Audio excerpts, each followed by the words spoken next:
अस्सलाम वालेकुम dear student. आज हमने 11th क्लास की जो केमिस्ट्री है इसका चैप्टर नंबर 3 केमिकल बॉन्डिंग और इसका बहुत important topic valence shell electron pair repulsion theory को आज हमने डिस्कस करना है।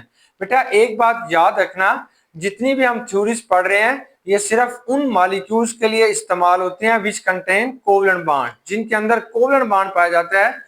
उनकी जो शेप्स होती हैं वो इन थ्योरीज के जरिए आपने एक्सप्लेन करनी है। अगर किसी भी कंपाउंड के आइंस के अंदर आयनिक बॉन्ड पाया जाता है तो उनके लिए ये थ्योरीज एप्लीकेबल नहीं है, क्योंकि उनकी स्ट्रक्चर्स उनकी शेप्स को पढ़ने के लिए हमें क्रिस्टलोग्राफी को पढ़ना पड़ता है, जो हमारे कोर्स में शामिल है नहीं है। तो हमारे पास वैलेंस शेल इलेक्ट्रॉन पेयर से क्या मुराद है? तो हर बेटा हमारे पास एक मॉलिक्यूल होगा, जैसे आप कहते हैं ये CH4 है, ये बेटा हमारे पास NH3 है, ये मॉलिक्यूल है। अब इन मॉलिक्यूल में ये जो कार्बन और नाइट्रोजन है that is known as a central atom. ये सेंट्रल एटम है। इस सेंट्रल एटम के जो लास्ट शेल होगा, मतलब ये इसका लास्ट शेल है। लास्ट शेल के अंदर जो फॉर एग्जांपल नाइट्रोजन का जो लास्ट शेल है इसे हम वैलेंस शेल कहते हैं। इस वैलेंस शेल के अंदर जो इलेक्ट्रॉन होते हैं वो 5 इलेक्ट्रॉन पाए जाते हैं, 5 इलेक्ट्रॉन्स होते हैं in the valence shell of nitrogen. अब ये जो 5 इलेक्ट्रॉन होते हैं इनमें से 3 इलेक्ट्रॉन 3 हाइड्रोजन के साथ मिलके नाइट्रोजन और हाइड्रोजन के दरमियान में एक बॉन्ड बनाते हैं। और अब आपने देख सकते हैं कि नाइट्रोजन के लास्ट शेल के अंदर जो इलेक्ट्रॉन मौजूद हैं इनको बेटा आपने इलेक्ट्रॉन पेयर कहते हैं। देखिए 2 इलेक्ट्रॉन ये हैं, इनको भी इलेक्ट्रॉन पेयर, ये 2 इलेक्ट्रॉन ये हैं, ये भी इलेक्ट्रॉन पेयर, ये 2 इलेक्ट्रॉन ये हैं, इनको भी इलेक्ट्रॉन पेयर, ये भी बेटा इलेक्ट्रॉन पेयर कहलाएंगे। तो ये भी हमारे पास यही थ्योरी है कि वैलेंस शेल इलेक्ट्रॉन पेयर, कि ये जो पेयर हैं इनको अपने इलेक्ट्रॉन पेयर कहते हैं। अब इन पेयर के अंदर रिपल्शन पाई जाती है, ये एक दूसरे से नफरत करते हैं, एक दूसरे को धक्के देते हैं, तो रिपल्शन मॉडल, तो इसे आपने इलेक्ट्रॉन पेयर रिपल्शन मॉडल कहते हैं कि ये एक दूसरे को धक्के देते हैं, एक दूसरे को रिपेल करते हैं। इनकी रिपल्शन की वजह से किसी भी मॉलिक्यूल की शक्ल या शेप या ज्योमेट्री कैसी हो जाएगी उसको बच्चों हमने डिस्कस करना है। सबसे पहले इस थ्योरी को जिस शख्स ने पेश किया था वो 2 साइंटिस्ट थे 1940 के अंदर, 1940 के अंदर 2 साइंटिस्ट थे, एक का नाम सेडविक था और दूसरे का नाम बच्चों पावल था। पावल और सेडविक ने मिलकर इस थ्योरी को पेश किया। इन्होंने क्या कहा? इन्होंने कहा कि शेप ऑफ मॉलिक्यूल, किसी भी मॉलिक्यूल की जो शक्ल होती है वो depend upon by the arrangement of electron pair, कि ये इलेक्ट्रॉन पेयर की कैसी तरतीब है तो उस मॉलिक्यूल की जो शेप होगी ज्योमेट्री होगी वो इलेक्ट्रॉन पेयर के ऊपर डिपेंड करेगी। अब इन्होंने क्या किया? इन्होंने इन इलेक्ट्रॉन पेयर के दरमियान में रिपल्शन बताई। इन्होंने क्या? दे कंसीडर रिपल्शन इफेक्ट ऑफ, इन्होंने रिपल्शन बताई between loan pair and bond pair. तो यहाँ पे जो इलेक्ट्रॉन पेयर है इसको आपने 2 हिस्सों में तकसीम कर दिया। बेटा ये जो आपको इलेक्ट्रॉन 2 नजर आ रहे हैं they are known as a lone pair of electron, तो आपने इसे लोन पेयर ऑफ इलेक्ट्रॉन कहते हैं। ये जो 2 इलेक्ट्रॉन आपको नजर आ रहे हैं इसे आपने बॉन्ड पेयर ऑफ इलेक्ट्रॉन कहते हैं। अब ये जो लोन पेयर ऑफ इलेक्ट्रॉन है और बॉन्ड पेयर ऑफ इलेक्ट्रॉन है इनके दरमियान में एक रिपल्शन पाई जाती है, ये एक दूसरे को धक्का देते हैं जिसकी वजह से इनके अंदर एक रिपल्शन आ जाएगी। तो इन्होंने इस बात की तरफ बात की कि लोन पेयर और बॉन्ड पेयर के अंदर रिपल्शन पाई जाती है। तो बस इनकी इतनी सी बात थी। लेकिन इसके बाद हमारे पास 1940 के अंदर 2 न्यू साइंटिस्ट आते हैं, नेहलोम और ग्लिप्सी। जो नेहलोम और ग्लिप्सी जो थे वो इनसे ज्यादा आगे की तरफ बढ़ते हैं और इस थ्योरी को ज्यादा एक्सटेंडेड करते हैं और इसको मजीद वजाहत के साथ पेश करते हैं। उन्होंने सबसे पहले इस थ्योरी का नाम वेस्पर थ्योरी रखा, valence shell electron pair repulsion theory उन्होंने प्रपोज कर दी। उन्होंने क्या कहा कि इन्होंने डिटरमाइन किया shape of non transition element, ऐसे एलिमेंट जो बेटा ट्रांजिशन नहीं है उनकी शक्लों को इस थ्योरीज के जरिए एक्सप्लेन करने की कोशिश की। फिर उन्होंने एक नया इफेक्ट बता दिया। उन्होंने कहा कि असल में उन्होंने इतनी बात कही थी सेडविक और पावल ने कि लोन पेयर और बॉन्ड पेयर के दरमियान में रिपल्शन पाई जा रही है, लेकिन बच्चों नेहलोम और ग्रिप्सी ने इसको ज्यादा क्लियर किया। इन्होंने कहा सबसे ज्यादा जो रिपल्शन होगी वो लोन पेयर और लोन पेयर के दरमियान में होगी, वो एक दूसरे को ज्यादा रिपेल करेंगे। फिर लोन पेयर और बॉन्ड पेयर एक दूसरे को रिपेल करेंगे, इनकी कम होगी। और फिर बेटा बॉन्ड पेयर और बॉन्ड पेयर के दरमियान में जो रिपल्शन होती है वो सबसे कम होती है। मतलब यह है कि वैलेंस शेल में ये जितने भी इलेक्ट्रॉन पेयर हैं सब एक दूसरे को रिपेल कर रहे हैं। किसी की रिपल्शन ज्यादा है किसी की कम है, तो सबसे ज्यादा रिपल्शन लोन पेयर की होती है और सबसे कम रिपल्शन बेटा बॉन्ड पेयर की होगी। अब इस थ्योरी का मेन पोस्टुलेट क्या था? इन थ्योरी का मेन पोस्टुलेट ये था कि ये जो लोन पेयर और बॉन्ड पेयर जो होते हैं, अब हम इसके पोस्टुलेट पढ़ रहे हैं, या आपके पास क्वेश्चन भी ऐसे आएगा कि right the postulate of VSEPR theory and draw the diagram या ज्योमेट्री ऑफ फॉलोइंग मॉलिक्यूल्स। कुछ मॉलिक्यूल्स दिए जाएंगे, उनकी ज्योमेट्री को आपने ड्रा करना होगा और फिर इसके आपने पहले पोस्टुलेट लिखने होंगे। पोस्टुलेट इसका क्या है बच्चे, सुने आप, कहना चाहता है ये जो इलेक्ट्रॉन पेयर्स होते हैं, ये जो इलेक्ट्रॉन पेयर आपने पढ़ा, ये इलेक्ट्रॉन पेयर दो तरह से होंगे, या तो लोन पेयर ऑफ इलेक्ट्रॉन हो गए जिसे आपने एलपी से लिख रहे हैं, ये लोन पेयर ऑफ इलेक्ट्रॉन है, लोन पेयर ऑफ इलेक्ट्रॉन। तो लोन पेयर ऑफ इलेक्ट्रॉन आप उसे कहते हैं which do not take part in bond pair, और दूसरे जो है उनको बच्चों आपने बॉन्ड पेयर ऑफ इलेक्ट्रॉन कह रहे हैं, जो बॉन्ड बना रहे हैं, involve in determine the geometry of molecule. ये दोनों जो होते हैं वो बेटा मॉलिक्यूल की ज्योमेट्री में इन्वॉल्व होते हैं। अब इसका मेन असम्पशन ये है कि बोथ, ये दोनों ही बेटा बोथ इलेक्ट्रॉन पेयर, चाहे बेटा आपके पास ये बोथ इलेक्ट्रॉन पेयर्स, ये जो इलेक्ट्रॉन पेयर्स हैं कौन कौन से, lone pair and bond pair, lone pair of electron और bond pair of electron remain at maximum distance from each other, remain at maximum distance.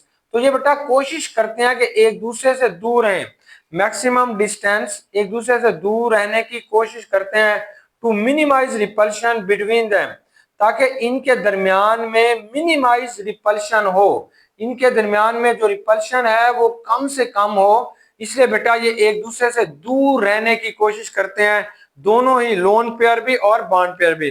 For example बेटा हमारे पास ये एक मॉलिक्यूल है ए, ये एक मॉलिक्यूल ए है, अब इसके ऊपर यहाँ पे आप कहते हैं ये लोन पेयर है, ये लोन पेयर है, ये लोन पेयर इस लोन पेयर से बहुत दूर रहने की कोशिश करेगा।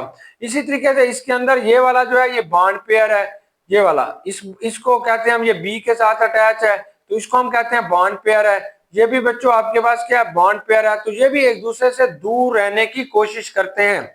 अब जैसे आपके पास कोई मकनातीस होता है, अगर किसी चीज के लेके आए तो उसका असर दूर तक होता है, थोड़ी दूर से वो लोहे को खींचना शुरू कर देता है, तो इस तरीके से ये इनकी इलेक्ट्रॉन डेंसिटी होती है जो फैली हुई होती है, तो इस इलेक्ट्रॉन डेंसिटी की वजह से बेटा ये एक दूसरे से दूर रहते हैं ताकि इनके अंदर रिपल्शन कम हो। अगर ये करीब आएंगे तो इनके अंदर ज्यादा रिपल्शन होगी, ज्यादा एक दूसरे को धक्के देंगे और ज्यादा इनके अंदर जो है वो ज्योमेट्री उस मॉलिक्यूल की खराब हो जाएगी। तो उम्मीद है ये पॉइंट आपको समझ आ गया होगा कि बोथ इलेक्ट्रॉन पेयर और बॉन्ड पेयर जो होते हैं वो मॉलिक्यूल की ज्योमेट्री के अंदर इन्वॉल्व होंगे, फिर ये दोनों इलेक्ट्रॉन पेयर जो हैं, दोनों बॉन्ड पेयर और लोन पेयर, ये दोनों एक दूसरे से दूर रहते हैं ताकि बच्चों इनके दरमियान में रिपल्शन कम से कम हो सके। अब हम इसे थोड़ा डिटेल से देखते हैं कि लोन पेयर और इलेक्ट्रॉन बॉन्ड पेयर में क्या फर्क होगा। तो इनको collectively we called electron pair. ये जो बेटा हमारे पास होते हैं इन दोनों को आपने इलेक्ट्रॉन पेयर कहते हैं, क्योंकि ये आपको इलेक्ट्रॉन के पेयर मिल रहे हैं, दो इलेक्ट्रॉन ये हैं, दो ये हैं, दो ये हैं, अगर कोई भी चीज दो हो तो उसे हम पेयर कहते हैं।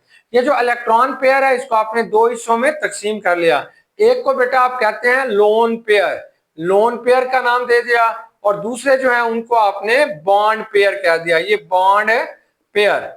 तो ये बॉन्ड पेयर एक बेटा हमारे पास जो बन जाते हैं उसको आपने लोन पेयर कह दिया और दूसरे को आपने बॉन्ड पेयर कह दिया।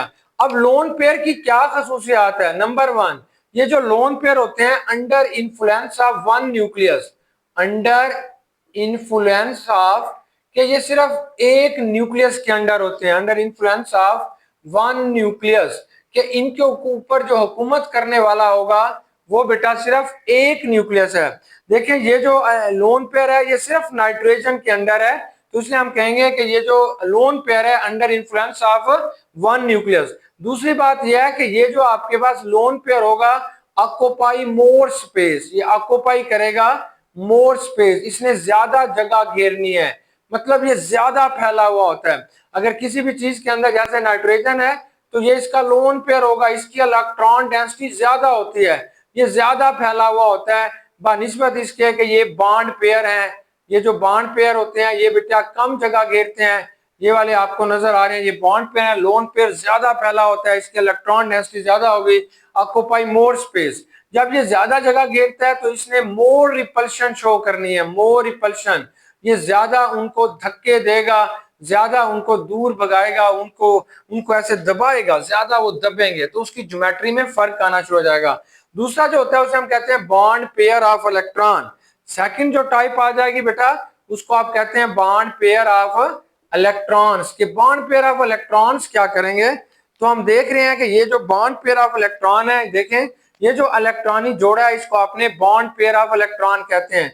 ये अंडर द इन्फ्लुएंस ऑफ, ये दोनों इलेक्ट्रॉन इस न्यूक्लियस के भी अंडर है, ये दोनों इलेक्ट्रॉन बेटा इस हाइड्रोजन के भी अंडर काम कर रहे हैं। तो आप बताओगे they are under the influence of two nuclei, under the influence of. ये आमतौर पर बेटा इनके ऊपर जो असर होता है वो टू न्यूक्लाई का होगा। दो न्यूक्लाई जो होते हैं वो इसके ऊपर हुक्मरानी कर रहे हैं, नाइट्रोजन भी इनका है और हाइड्रोजन भी है।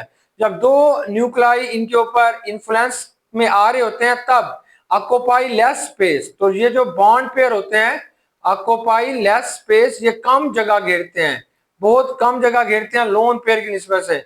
Number 3, they have less repulsion, इनके दरमियान में जो होगी वो लेस रिपल्शन होगी, बहुत कम रिपल्शन इनके दरमियान में बच्चों पाई जाती है, यानी ये एक दूसरे को बहुत कम क्या करेंगे, रिपेल करेंगे। तो आपके पास ये एक शॉर्ट क्वेश्चन भी आएगा, why lone pair occupy more space, why lone pair, कि ये जो लोन पेयर ऑफ इलेक्ट्रॉन्स होता है occupy more space, occupy more space, के ये जो लोन पेयर ऑफ इलेक्ट्रॉन होगा ये ज्यादा जगह क्यों घेरेगा, बताएं। तो आप बताएंगे कि because it is under the influence of one nuclei, ये सिर्फ एक न्यूक्लियस के अंडर होता है इसलिए ये ज्यादा फैला हुआ होता है, ज्यादा ये दूर तक फैल जाता है। जैसे देखिए अगर कोई बच्चा है, अल्लाह सबके माँ बाप को जिंदा रखे, अगर उसके माँ बाप दोनों ही उसके ऊपर फुल निगरानी कर रहे हैं तो वो जरा सुकड़ के रहता है, मुहतात अंदाज में रहता है। अगर उसका बेटा बाप या माँ कोई एक उससे लापरवाही कर ले तो वो ज्यादा बिगड़ जाता है। तो इसी वजह से क्योंकि ये under the influence of one nuclei है इसलिए ये ज्यादा फैला हुआ होगा। और दूसरा ये है कि it occupy more space, due to this reason it show greater repulsion as compare to bond pair. अब बेटा इनके दरमियान में फिर रिपल्शन ऑर्डर दिया गया। रिपल्शन ऑर्डर क्या होगा कि lone pair of electron, loan pair of electron की ग्रेटर रिपल्शन होगी बानिस्बत इसके लोन पेयर और बॉन्ड पेयर के दरमियान में, और सबसे कम रिपल्शन जो होगी बॉन्ड पेयर के दरमियान में जो रिपल्शन होती है वो सबसे कम होती है। अब नेक्स्ट हमारे पास एक बहुत अहम और तीसरी बात इसकी आ जाती है, वो ये है कि multiple bond are treated as single bond.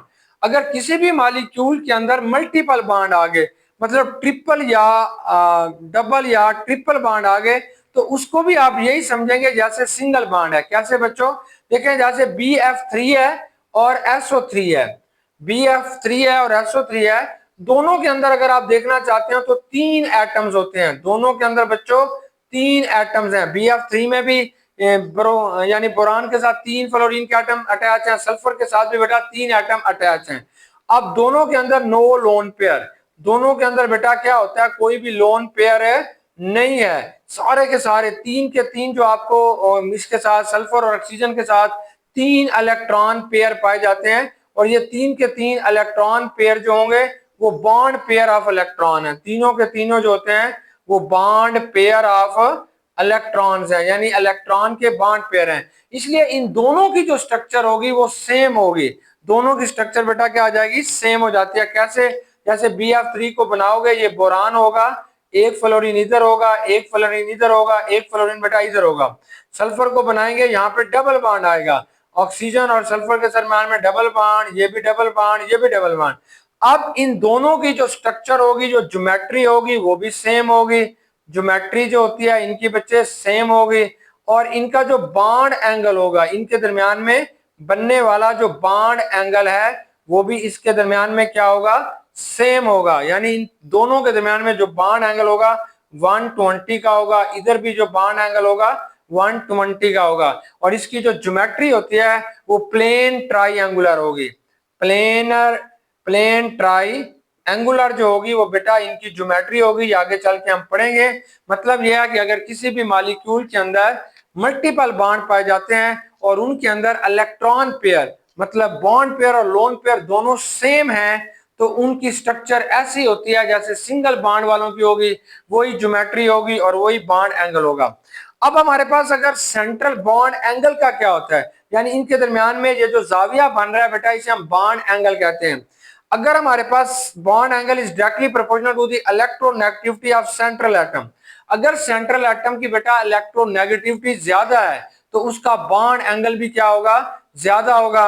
अगर टर्मिनल की अगर जो इलेक्ट्रोनेगेटिविटी ऑफ टर्मिनल एटम और टर्मिनल एटम जो उसके साथ अटैच होने वाले एटम होते हैं उनकी अगर इलेक्ट्रोनेगेटिविटी ज्यादा है तो बॉन्ड एंगल जो होगा वो डिक्रीज होता जाएगा।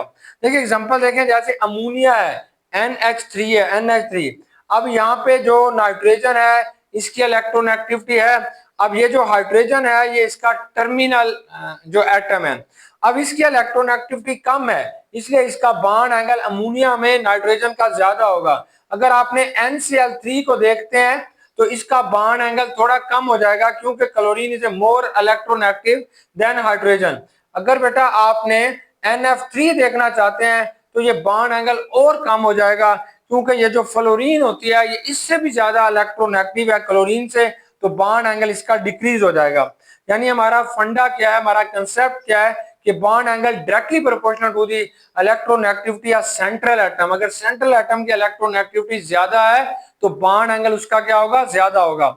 अगर टर्मिनल एटम की इलेक्ट्रोनेगेटिविटी ज्यादा है और सेंट्रल एटम सेम है तो बॉन्ड एंगल कम होता जाएगा। हम जानते हैं कि अमोनिया का बॉन्ड एंगल 107 है, NCl3 का बेटा इससे थोड़ा कम है, जबकि NF3 का जो बॉन्ड एंगल है 102 होगा। अब अगर हमने जो है सेंट्रल एटम को चेंज करते जाएं फिर क्या होगा, देखो अगर आपके पास ना एग्जांपल आती है H2O की, H2O की, यहाँ पे जो सेंट्रल एटम है वो ऑक्सीजन है, इसके इलेक्ट्रोनेगेटिविटी ज्यादा है, इसलिए बेटा इसका बॉन्ड एंगल भी ज्यादा होगा, किससे, H2S से। और सल्फर की इलेक्ट्रोनेगेटिविटी ज्यादा होती है सलीरियम से, तो इसलिए इसकी जो बॉन्ड एंगल होगा वो इससे ज्यादा होगा। हाइड्रोजन, ये आपके पास वाटर है, ये हाइड्रोजन सल्फाइड है, हाइड्रोजन सेलेनाइड है, तो इस तरीके से अगर सेंट्रल एटम की इलेक्ट्रोनेगेटिविटी ज्यादा होगी तो बॉन्ड एंगल ज्यादा है। जैसे ये तीनों में टर्मिनल एटम हाइड्रोजन है वो सेम है, लेकिन सेंट्रल एटम हमने चेंज कर दिया, पहले ऑक्सीजन है इसका बॉन्ड एंगल ज्यादा होगा, फिर सल्फर है इसका इससे कम होगा, और तीसरी एग्जांपल में बेटा और भी कम हो जाएगा। अब ये जो बॉन्ड एंगल होता है ये बेटा हमारे पास एक लास्ट इसका फंडा आता है कि ये जो बॉन्ड एंगल होंगे, ये जो लास्ट बेटा हम इसका एक ये कंसेप्ट पढ़ते हैं फिर आगे चलते हैं कि ये जो बॉन्ड एंगल है, जो भी बेटा आपके पास क्या बॉन्ड एंगल, अगर किसी चीज के अंदर बॉन्ड पेयर ऑफ इलेक्ट्रॉन है तो उनका बॉन्ड एंगल ज्यादा होगा। अगर बेटा किसी चीज के अंदर लोन पेयर आ जाते हैं तो उनका बॉन्ड एंगल कम होना शुरू हो जाएगा। अगर सारे के सारे बॉन्ड पेयर हैं तो उनका बॉन्ड एंगल जो होगा वो ज्यादा है, अगर उसके अंदर बेटा लोन पेयर आ जाते हैं तो बॉन्ड एंगल क्या होगा, कम हो जाएगा। देखें जैसे मीथेन होगी, CH4 होगी, अब इसके पास भी 4 इलेक्ट्रॉन पेयर हैं, 4। देखो ये कार्बन के आखिरी शेल में 4 इलेक्ट्रॉन होंगे, 4 हाइड्रोजन इसके साथ शेयर करेंगे, तो ये 4 इलेक्ट्रॉन पेयर हैं। तो CH4 में कार्बन हाइड्रोजन का बॉन्ड एंगल ज्यादा होगा, इसमें 4 इलेक्ट्रॉन पेयर है। अगर अमोनिया में देखें तो इसमें 3 बॉन्ड पेयर, 1 लोन पेयर है, इसका बॉन्ड एंगल कम हो जाएगा। अगर आप वाटर के अंदर देखना चाहते हैं तो इसमें 2 बॉन्ड पेयर और 2 लोन पेयर है, इसका बॉन्ड एंगल बेटा और कम हो जाएगा। मतलब यह है कि जितने लोन पेयर आते जाएंगे बॉन्ड एंगल जो उसका होगा वो उतना ज्यादा कम होता जाएगा। अब हमने इस चीज को डिस्कस करना है कि predicting the shape of molecule, के कोई भी मॉलिक्यूल जो है उसकी शक्ल का आप अंदाजा कैसे लगाएंगे। तो सबसे पहले हम देखते हैं कि क्लासिफिकेशन ऑफ मॉलिक्यूल के, ये मॉलिक्यूल कितनी टाइप्स के हमारे पास होंगे। अब हमने देखना है कि ए, अगर ए हमारे पास एक सेंट्रल एटम है, ए जो होगा इसको अपने दरमियान वाला एटम मानते हैं, सेंट्रल एटम मानते हैं, और सेंट्रल एटम के इर्द गिर्द जो इलेक्ट्रॉन पेयर्स हैं, जो इलेक्ट्रॉन पेयर्स बेटा जो सेंट्रल एटम के इर्द गिर्द पाए जा रहे हैं, they are denoted by a letter B, इसे हम बी से जाहिर करते हैं, ये कोई भी एक एलिमेंट होगा। अब इस तरीके से हमारे पास अगर एक सेंट्रल एटम होगा, बी इसके सराउंडिंग एटम होंगे, तो हमारे पास जो मॉलिक्यूल्स की शेप्स होंगी या तो वो AB2 टाइप होगी, या बेटा वो AB3 टाइप होगी, या वो बच्चों हमारे पास AB4 टाइप होगी, या AB5 टाइप होगी, या AB 6 टाइप, ये टाइप्स हमने इधर स्टडी करना है। तो हर मॉलिक्यूल की मुख्तलिफ वैलेंसीज है जो यहाँ पे हमने ज़ाहिर की हैं। अब हमारे पास दो चीजें आ रही हैं जिनको आपने देखना है। पहली को हम कहते हैं इलेक्ट्रॉन पेयर ज्योमेट्री, कि इलेक्ट्रॉन के जो पेयर होते हैं उनकी ज्योमेट्री कैसे होगी। तो इलेक्ट्रॉन पेयर ज्योमेट्री में सब कुछ आता है, यानी इलेक्ट्रॉन पेयर, जब आप उसमें टोटल इलेक्ट्रॉन देखते हैं तो इलेक्ट्रॉन पेयर के बाद जो ज्योमेट्री बनेगी, इलेक्ट्रॉन पेयर में क्या आएंगे, lone pair plus bond pair. Lone pair और बॉन्ड पेयर की जो ज्योमेट्री बनेगी that is known as a electron pair geometry या रेगुलर ज्योमेट्री कहते हैं, यानी total number of electron pair around the central atom. तो उस ज्योमेट्री को आपने इलेक्ट्रॉन पेयर ज्योमेट्री कहते हैं। दूसरी आपके पास आएगी एक्चुअल शेप, एक्चुअल शेप या मॉलिक्यूलर शेप आएगी, geometrical figure that form by joining the nuclei या बॉन्डेड एटम। अगर बॉन्डेड एटम को आपस में आप जोड़ देते हैं तो उसके बाद जो उसकी नई शक्ल बनेगी उसे आपने एक्चुअल शेप कहते हैं। या बेटा किसी भी मॉलिक्यूल की वो शक्ल जिसके अंदर से आपने लोन पेयर को एक्सक्लूड कर देना है। कोई भी मॉलिक्यूल है इसके अंदर जो लोन पेयर ऑफ इलेक्ट्रॉन है इसको आप निकाल देंगे तब उसकी जो शक्ल बनेगी that is known as a actual shape. अब इन चीजों को आपने यहाँ पे थोड़ा डिस्कस करते हैं। Step to determine the shape of molecule, कि अगर आपने किसी भी मॉलिक्यूल की शक्ल को डिटरमाइन करना चाहते हैं तो आपके पास कौन से स्टेप होंगे। फॉर एग्जांपल बेटा सबसे पहले यहाँ पे जो एग्जांपल दी गई है वो CCl4 की है। ये एक मॉलिक्यूल है CCl4। अब आपने इनमें से सेंट्रल एटम चुनना है कि सेंट्रल एटम कौन सा होगा। तो सेंट्रल एटम के लिए आपके पास दो बातें होनी चाहिए। पहली बात तो यह है कि वो लीस्ट इलेक्ट्रोनेगेटिव होना चाहिए, मतलब उसकी इलेक्ट्रोनेगेटिविटी जिसकी कम है दोनों में से वो आपके पास सेंट्रल एटम होगा। या बेटा वो सेंट्रल एटम होगा जो लीस्ट बॉन्डेड होगा, लीस्ट बॉन्डेड जो दूसरों के साथ बहुत कम जुड़ा होगा, जिसके साथ जिसके जो एटम है वो कम होंगे, वो हमारे पास लीस्ट बॉन्डेड एटम जो होगा वो आपके पास क्या होगा, सेंट्रल एटम होगा। उसे आपने सेंट्रल एटम का नाम देते हैं। अब इस चीज में देखें CCl4 के अंदर ये जो कार्बन है ये लीस्ट इलेक्ट्रोनेगेटिव है। इसके आखिरी शेल में बेटा 4 इलेक्ट्रॉन है, एक इलेक्ट्रॉन इधर है, एक इधर है, एक इधर है, एक इधर है। अब 4 क्लोरीन के साथ इसने इन इलेक्ट्रॉन्स को शेयर किया हुआ है। एक क्लोरीन इधर है, ये एक इलेक्ट्रॉन ही जोड़ा है, यहाँ पे इसने शेयर किया हुआ है, ये इधर शेयर हुआ है, 4 इलेक्ट्रॉन इसने शेयर किए हुए हैं। अब दूसरे पॉइंट के अंदर आपने क्या करना है, count the total number of electron pair, count the total number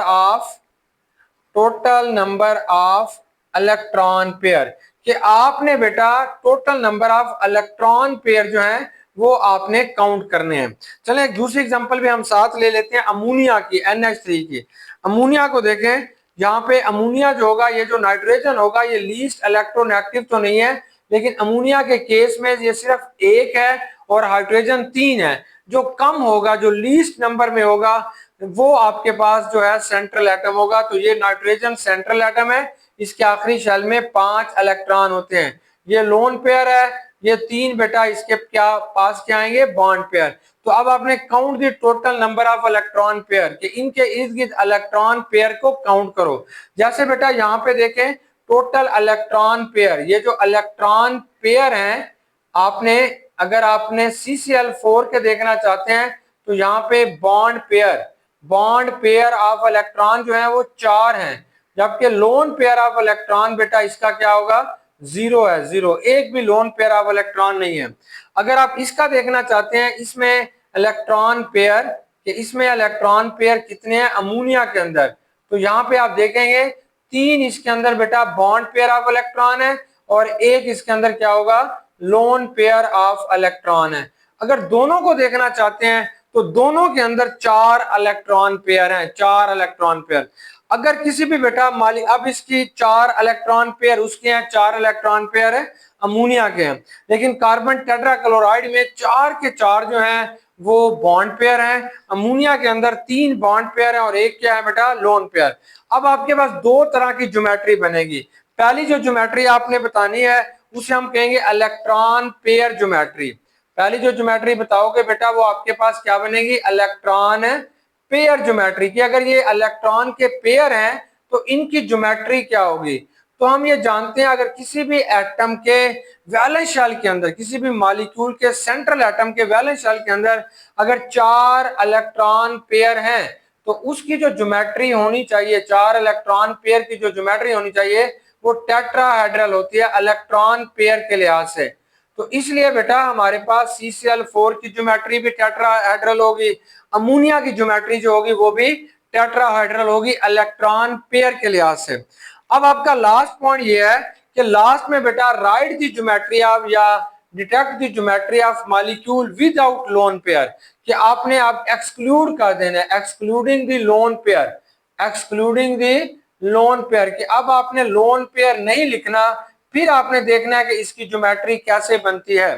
तो देखें जो कार्बन टेट्राक्लोराइड है इसके अंदर तो कोई लोन पेयर नहीं है, तो इसकी ज्योमेट्री जो होगी CCl4 की वो टेट्राहेड्रल ही रहेगी, क्योंकि 4 के 4 ही बच्चों इसके अंदर क्या है, बॉन्ड पेयर है, टेट्राहेड्रल ही रहेगी। अब हम अमोनिया को देखना चाहते हैं, क्योंकि अमोनिया के अंदर एक लोन पेयर है। अब एक लोन पेयर को जब आप निकाल देते हैं तो अमोनिया की जो ज्योमेट्री बनती है इसे हम कहते हैं प्लेनर पायरामाइडल। तो ये जो ज्योमेट्री बन जाएगी बेटा इसका नाम पायरामाइडल होगा, ये पायरामाइडल ज्योमेट्री बन जाएगी, ट्राई एंगुलर पायरामाइडल, इसको हम कहते हैं ट्राई एंगुलर पायरामाइडल। तो ये ट्राई एंगुलर पायरामाइडल जो ज्योमेट्री होगी वो अमोनिया की होगी, क्योंकि इसके अंदर से आपने एक लोन पेयर निकाल दिया है। यानी दो चीजें हमने यहाँ पे डिस्कस की हैं, एक इलेक्ट्रॉन पेयर ज्योमेट्री है और एक एक्चुअल ज्योमेट्री है। एक्चुअल ज्योमेट्री के अंदर आपने, या एक्चुअल शेप इसे कहते हैं, एक्चुअल शेप के अंदर आपने लोन पेयर को एक्सक्लूड कर देते हैं, निकाल देते हैं, उसे काउंट नहीं करते। इंशाल्लाह बेटा नेक्स्ट लेक्चर में हम मुख्तलिफ मॉलिक्यूल्स की शेप्स को पूरी तफसील के साथ डिस्कस करेंगे। बेस्ट विशेष, गुड लक, अल्लाह हाफिज।